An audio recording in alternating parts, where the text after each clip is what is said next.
be about 35 feet directly under the racetrack here as we make our way through the new tunnel. The sea it goes about 500 feet, and we've actually got 14 foot of clearance thanks to those 91 concrete archways there. As we said, giving us flexibility here on race day. Well, the new tunnel we've actually seen in Florida. Have a whole lot of those here. Some water levels all around the facility.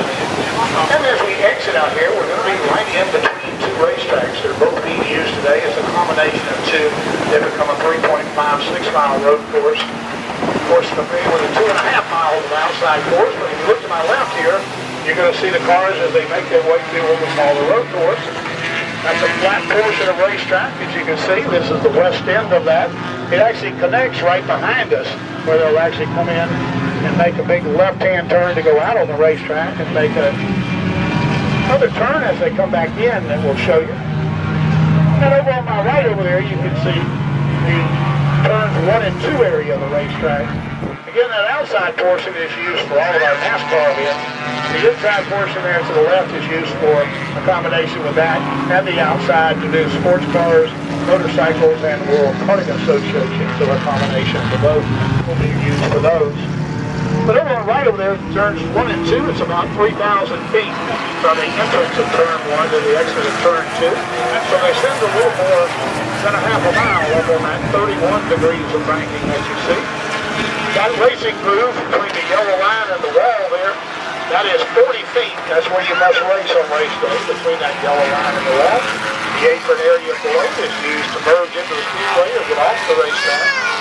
And the glass there to the left, if you go straight up to the top of the racetrack there, that is 44 feet high.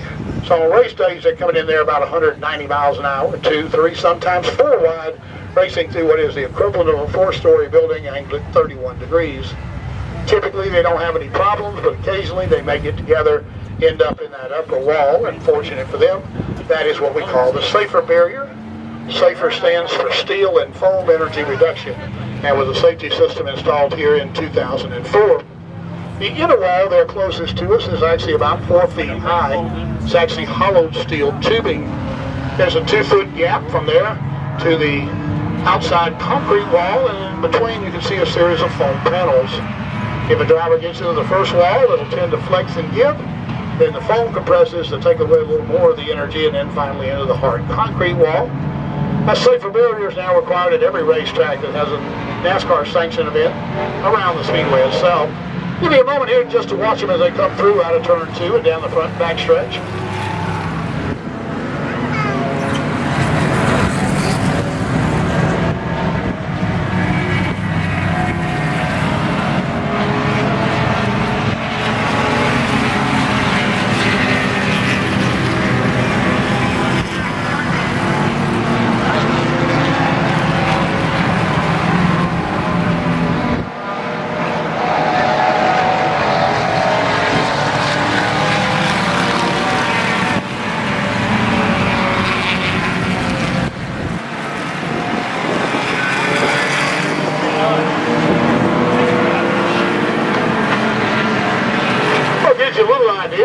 Coming out of turn 4, going down that backstretch, 3,400 feet long for that backstretch. Actually, it's 3 degrees of banking for the stretch itself.